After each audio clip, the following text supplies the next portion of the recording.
kasar namanya Qais bin Sirmah al-Ansori.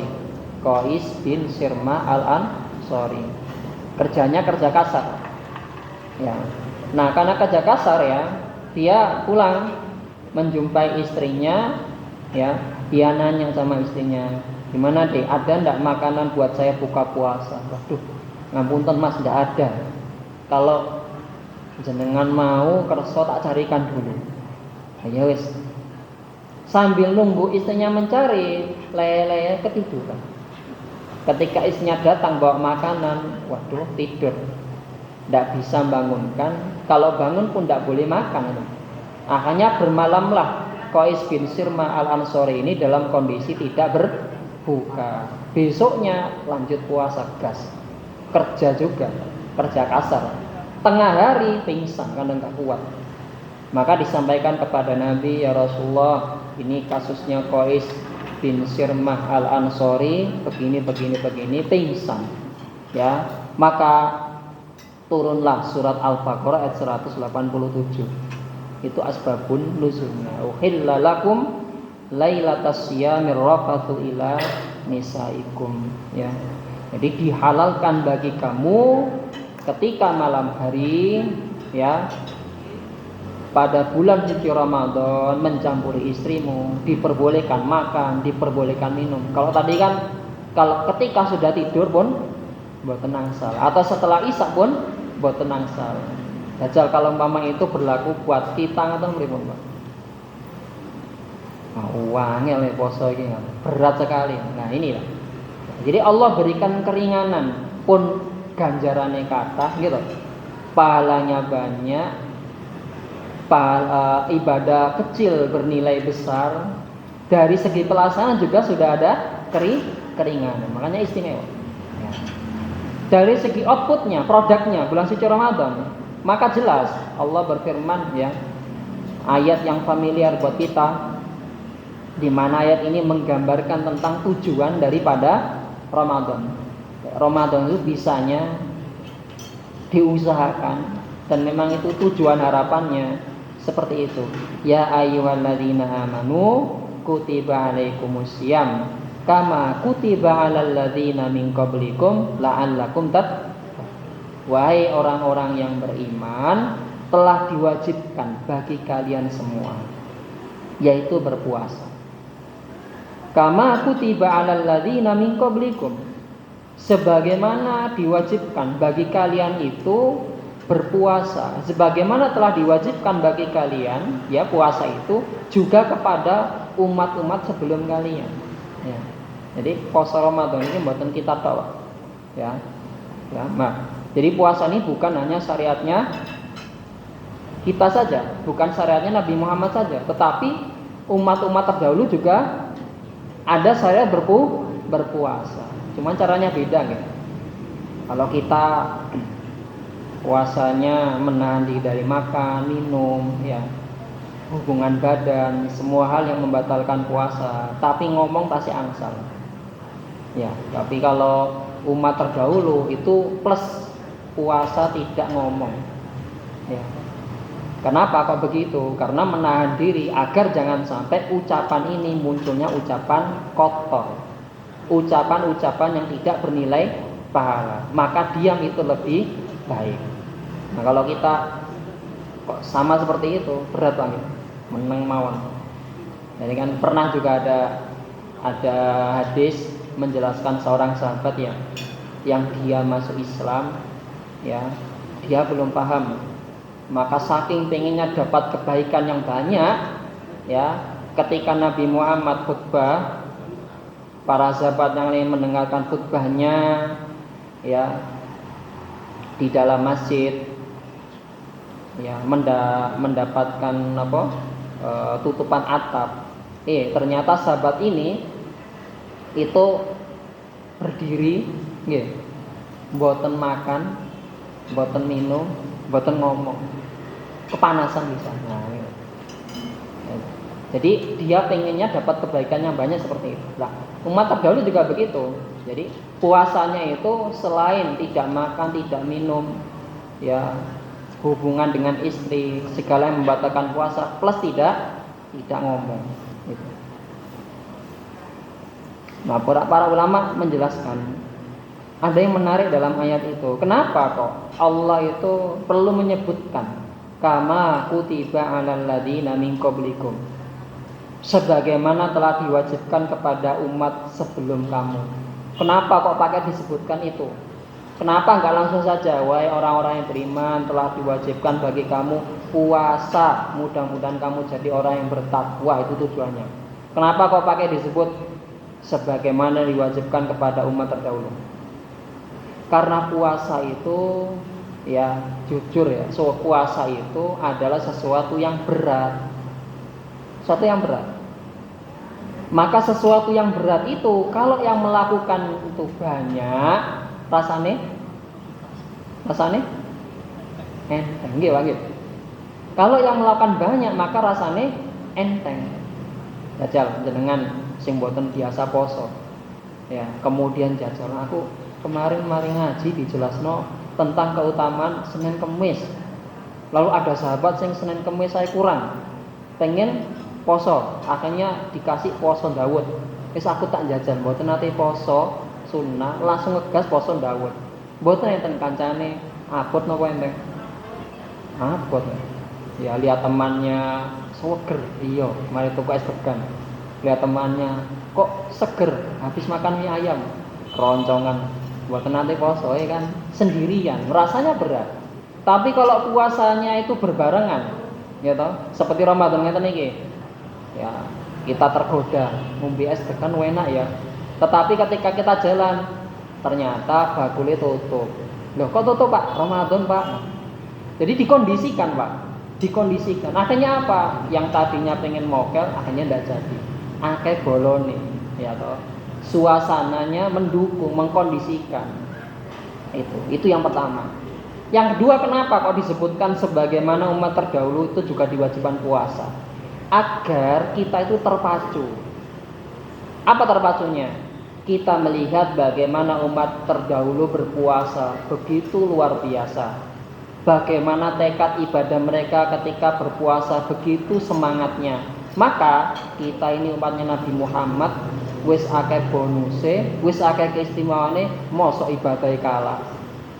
Maka seakan-akan Allah itu memberikan contoh. Umat terdahulu loh dikasih puasa, mereka itu ibadahnya sekian itu. Bahkan tidak hanya nahan lapar, nahan minum, nahan dari istrinya, bahkan mereka juga tidak berbicara. Ya, mosok kamu yang berbicara boleh kalah, ya habis subuh kemudian gelundang-gelundung tidur mawon. Bersama kok nggak bangun, kok nggak kerja? Tidurnya orang yang berpuasa adalah ibadah.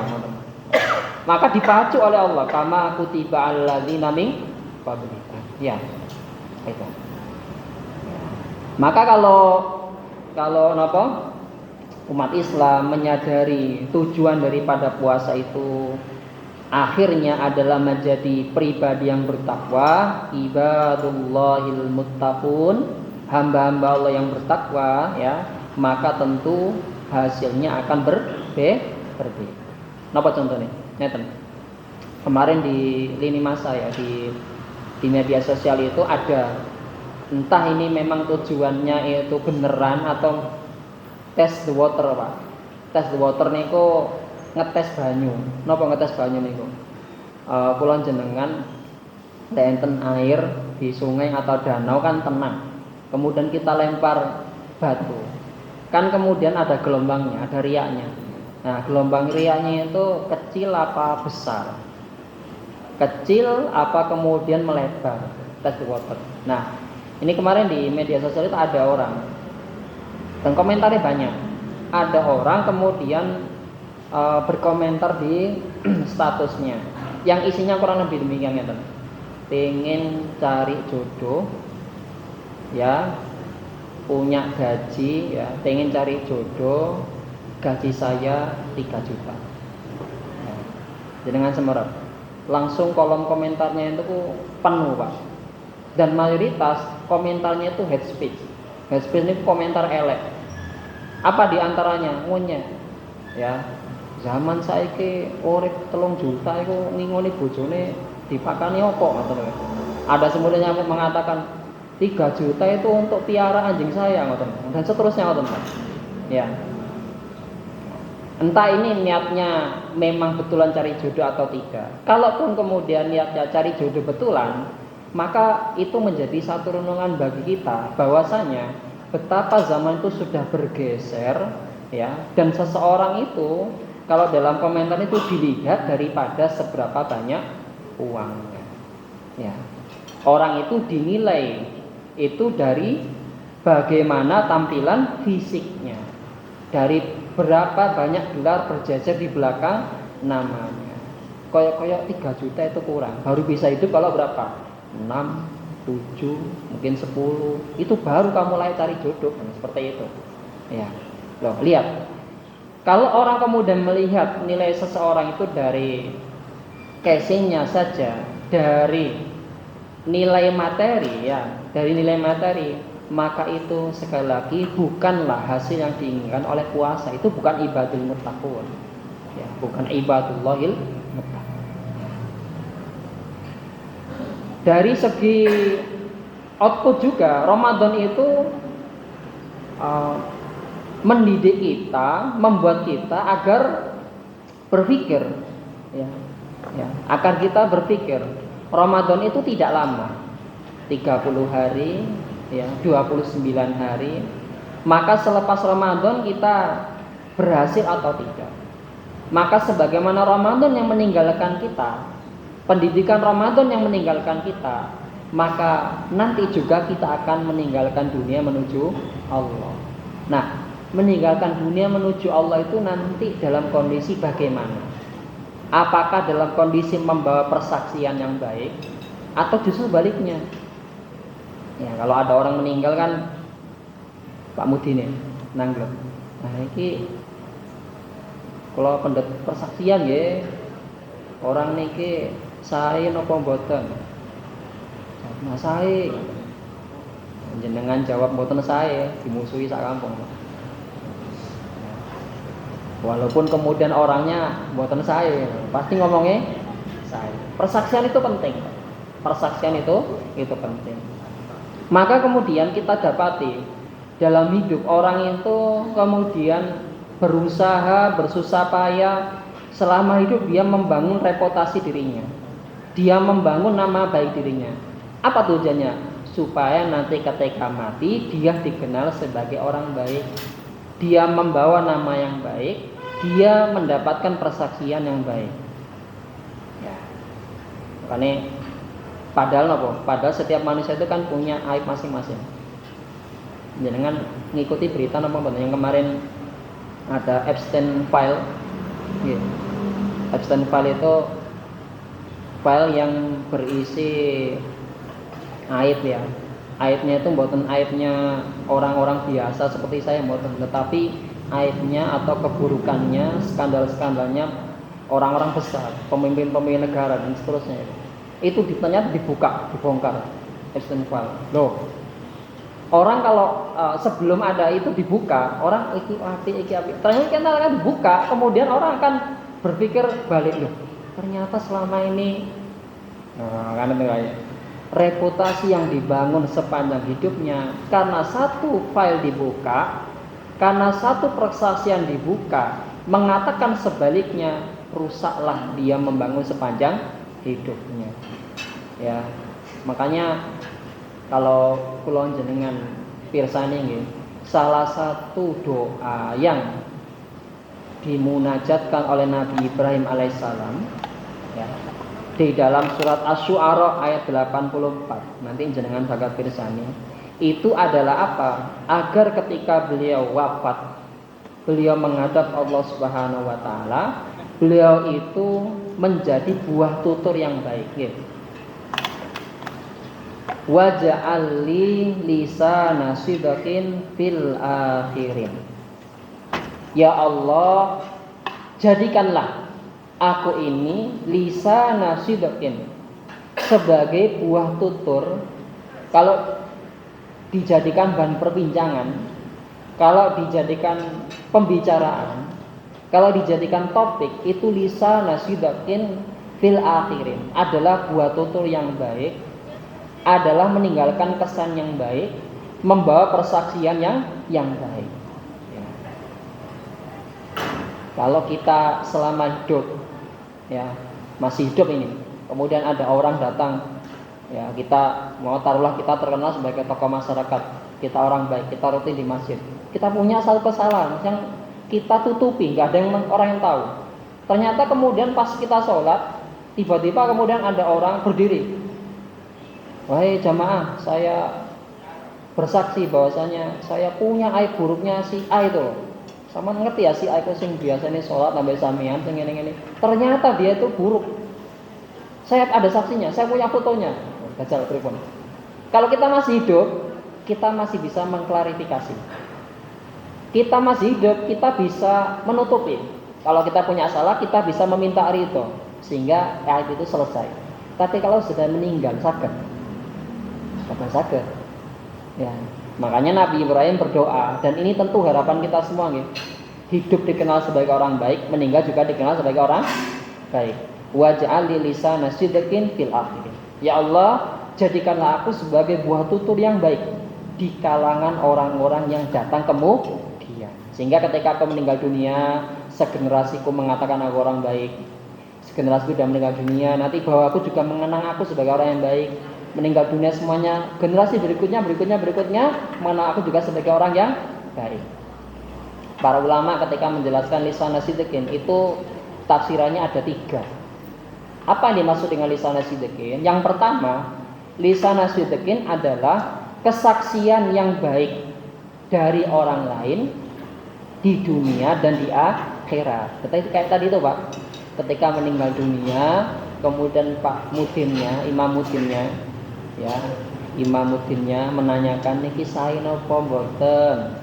Orang-orang kemudian menjawab dengan ikhlas, dengan benar, memang orangnya baik, dikatakan sae. Persaksian itu yang nanti meringankan. Itu yang pertama yang kita minta. Yang kedua, yang dimaksud dengan lisana sidqin, para ulama menjelaskan adalah doa-doa terbaik dari seluruh manusia atau dari orang lain. Sehingga ketika meninggal dunia bukan sumpah serapah. Tahu sumpah serapah nggih? Ada orang yang menjadi penjahat perang, ada orang yang mantan kriminal, ada orang yang dia itu mantan perampok, mati Pak. Ya. Ketika orang kemudian tahu namanya, apa yang terkenang, keburukannya, kemudian orang akan mengumpat-umpat, alhamdulillah wong wis mati. Ya. Alhamdulillah wong wis saiki wong disiksa. Loh. Jadi doa-doa buruk yang disampaikan. Yang kita minta kepada Allah itu apa? Doa-doa baik. Dan ini terjadi. Ya. Nabiullah Ibrahim alaihissalam, setiap kita sholat, kita akan mengucap sholawat Ibrahimiyah. Gitu. Doa bagi Nabi Ibrahim disandingkan dengan doa kepada Nabi Muhammad. Berapa banyak orang yang mendoakan? Seluruh manusia. Nah, ini. Jadi dapat 2. Yang ketiga apa? Yang ketiga adalah yang dimaksud dengan lisana sidqin adalah dikaruniai anak yang soleh, anak yang soleh-solehah. Kenapa kok begitu?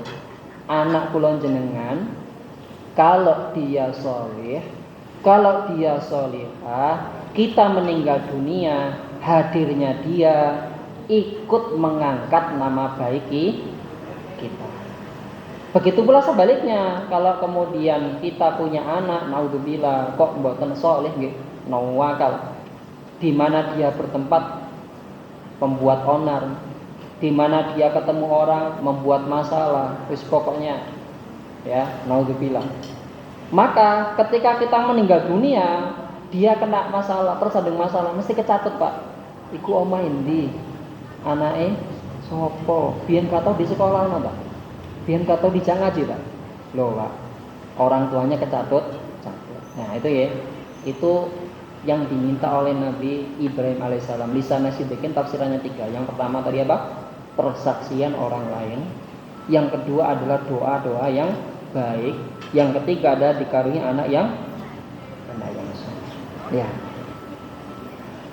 Bahkan tidak hanya itu nggih, di surat Ali Imran 193 Nanti jenengan bersani Ali Imran 193 itu Allah mengabadikan doa ya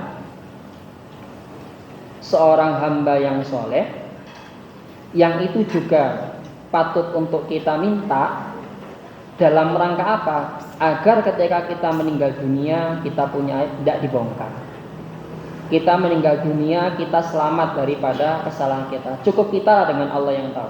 Dan jangan sampai kemudian ketika meninggal dunia orang lain turut kemudian memperburuk kita. Ali Imran 193. Allah berfirman, Rabbana innana sami'na munadiya yunadi lil iman an aminu birabbikum fa aman. Ya Allah, wahai Tuhan kami, sesungguhnya kami mendengar ya, orang yang menyeru kepada iman dari nabimu, dari rasulmu. An aminu birabbikum, berimanlah kamu semua kepada Allah Tuhanmu. Fa amanna, maka segera kami beriman. Setelah itu kami meminta, ya Allah, Rabbana faghfir lana dzunubana, ya Allah ampunilah dosa-dosa kami. Wa kaffir anna sayyi'atina, ya Allah tutupilah, hapuskanlah kesalahan-kesalahan kami. Wa tawaffana ma'al abrar, wafatkan kami bersama hamba-hambamu yang taat, bersama hamba-hambamu yang soleh. Al abrar, abrar itu kata bir itu artinya kebaikan, sama dengan kata barun.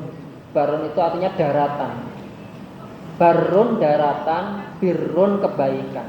Apa maknanya? Orang yang berbuat kebaikan saking akeh kebaikane sampai diumpamakan seluas daratan. Jangan nggak bisa ngitung gitu. Berapa luasnya bumi? Jajal dihitung, nggak bisa, sulit. Maka orang saking akeh apike, saking akeh amal sosialnya, saking bagus ibadahnya, sampai kebaikannya itu seluas daratan. Wa tawaffana ma'al abrar, golongkan kami ya Allah bersama mereka.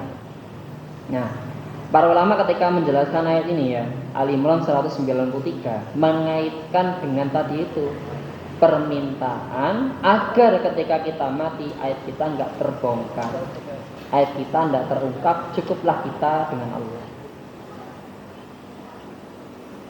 Potongan doa yang pertama, Rabbana faghfir lana dzunubana, ya Allah ampunilah dosa-dosa besar kami. Potongan yang kedua, wa kaffir anna sayyi'atina, ya Allah hapuskanlah, tutupilah kesalahan-kesalahan kami. Sekilas lafaz Rabbana faghfir lana dzunubana dengan wa kaffir anna sayyi'atina kayak sama. Intinya itu minta diampuni dosa. Kalau intinya minta diampuni dosa, kenapa kok diulang? Itu kan pemborosan kata dalam bahasa itu. Oh, ternyata para ulama menjelaskan enggak, beda. Ada bedanya. Tidak ada pengulangan kata dalam Al-Quran kecuali ada hikmah pelajaran yang baru. Apa kalau gitu bedanya? Pada potongan yang pertama, Rabbana faghfir lana dzunubana, kata faghfir ghafara itu artinya adalah melindungi, ya, seakar kata dengan mighfar. Mighfar itu artinya helm. Helm fungsinya apa, Pak? Melindungi apa? Kepala. Jadi kalau ada benda tumpul, aman, isinya helm aman. Mboten kocak, mboten luka, aman karena ada helmnya, gitu. Bahkan kadang saking kuatnya helm itu, helm dipukulkan dengan tembok sing kalah, saking kuatnya helm. Nah, itu mighfar namanya. Apa maknanya? Ketika kita berdoa Rabbana faghfir lana dzunubana, ya Allah ampunilah kami, lindungilah kami dari dosa-dosa besar. Maka seakan-akan dosa besar niku siksaannya niku seperti hantaman, Pak. Lah, hantaman itu kalau nggak dilindungi oleh Allah, habis kita, Pak. Makanya kita minta kepada Allah, ya Allah lindungilah kami dari dahsyatnya hantaman. siksa dari dosa besar yang kami lakukan. Kalau enggak kepada Engkau ya Allah kemana lagi? Tidak ada. Bagian yang kedua, wa kaffir anna sayyi'atina. Sayyi'at itu kesalahan-kesalahan kecil, aib-aib, dosa-dosa kecil. Maka yang dipakai bukan fakfir tetapi kafir. Kafir itu nutupi. Seperti kalau ada petani mau nanam jagung, kan tanahnya dilubangi ya, matan-matan ditaruh benihnya, kemudian ditutupi. Itu namanya kafir, ditutupi. Maka dosa yang kecil, kesalahan yang kecil, yang sekecil biji jagung, atau mungkin lebih kecil daripada itu, yang mungkin kadang saking cilik, kula jenengan lali. Aku biyen apa tau nglakoni ngene to. Saking apa? Saking cilik ya. Karena ada ngoten, saking cilik kita itu enggak waspada. Kalau ulama terdahulu, dosa yang kecil itu bisa membuat kepikiran selama bertahun-tahun. Ya. Nah, sekarang saking cilik dosa kadang orang kemudian nganggapnya remeh, lali. Aku biyen tau nglakoni ngene. Seperti itu. Maka dosa yang kecil itu, yang sekecil biji jagung atau lebih kecil daripada itu, ya Allah tutupi sehingga tidak nampak sama sekali. Maka ya Allah, kalau yang pertama permintaan kami, lindungi kami dari hantaman siksa akibat dosa besar yang kami lakukan, jenengan kabulkan. Ya Allah, tutupilah aib kami, kesalahan kami, dosa-dosa kecil kami, sehingga enggak ada yang tahu kecuali saya dan Engkau ya Allah. Biar saya saja bertobat kepada Engkau ya Allah, jenengan penuhi. Kalau dua-duanya sudah jenengan penuhi, kami baru siap mati. Wa tawaffana mal abrar. Makanya kita minta setelah dosa besar dijamin aman, kesalahan, aib, dosa kecil, kesalahan kecil ditutupi oleh Allah, baru kita siap kembali kepada Allah. Wa tawaffana mal abrar, Pak. Ya, makanya kan filosofinya kita dari Allah dalam kondisi suci, kita kembali kepada Allah juga dalam kondisi suci. Seperti itu. Ramadan ini waktunya ngelebur dosa niku, Pak. Yang perbanyak doa itu. Rabbana faghfir lana dzunubana wa kaffir anna sayyi'atina wa tawaffana mal abrar, itu diulang-ulang. Nanti kalau dalam rangka mendapatkan Lailatul Qadar nggih, ditambahi Allahumma innaka afuwun karim tuhibbul afwa fa'fu anni. Ya Allah, mboten sing luwih welas asih kecuali jenengan. Ya. Tidak ada yang bisa menghapuskan dosa kecuali jenengan. Kalau polisi atau kehakiman menghapuskan catatan kesalahan sakit banget. Tapi ada syaratnya. Ada syaratnya nggih. Bebas bersyarat. Saman mau ya. Tapi harus kerjasama dengan saya. Ngungkap ini nanti kesalahan kamu akan tak ampuni, pasal ini dihapus sehingga catatannya bersih, SKCK-nya bersih. Ada syaratnya. Ya, kalau Allah tidak seribet itu, Pak. Ya, asalkan kita mau kembali kepada Allah saja. Ya, itu tadi. Ya, Lailatul Qadar. Ya, ndak nunggu 10 terakhir ya, itikafnya. Dan ini tadi Rabbana faghfir lana dzunubana wa kaffir anna sayyi'atina wa tawaffana ma'al abrar. Surat Al-Imran ayat 193. Ya.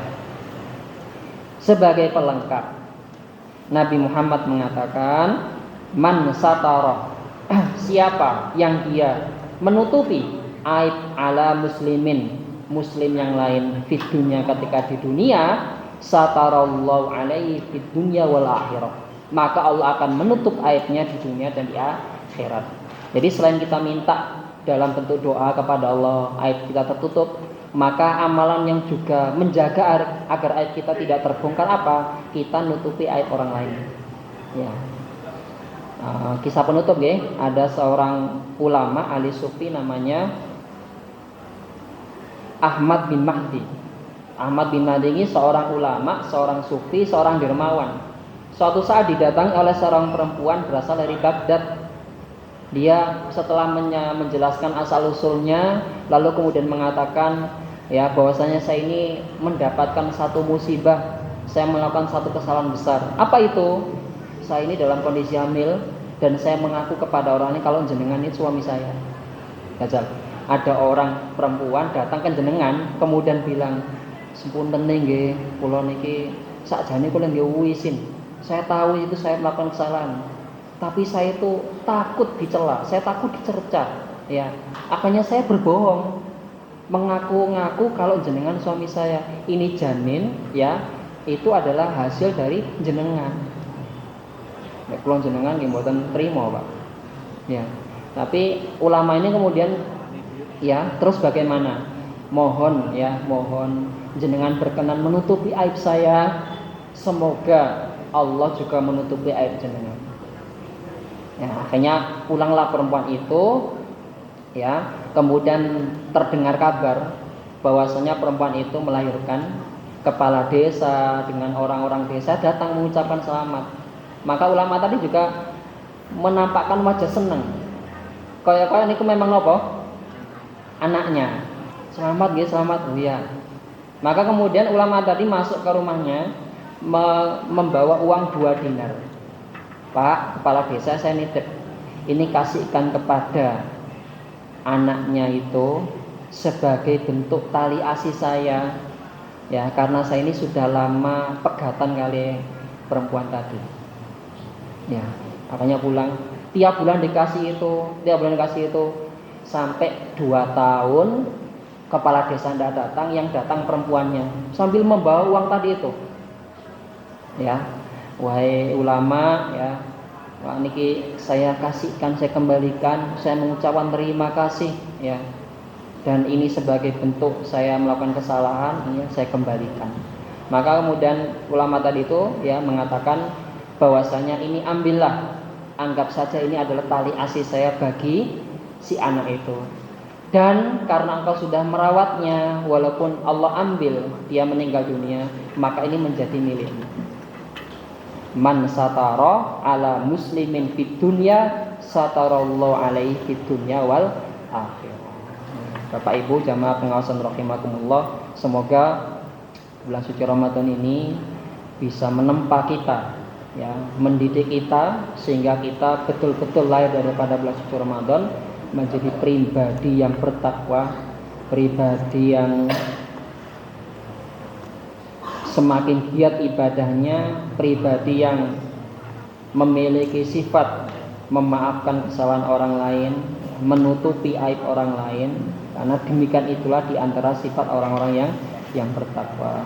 Demikian apabila ada kebaikannya semata dari Allah, kekurangannya dari saya pribadi sebagai manusia. Akhirul kalam ihdinas siratal mustaqim. Wassalamualaikum warahmatullahi wabarakatuh.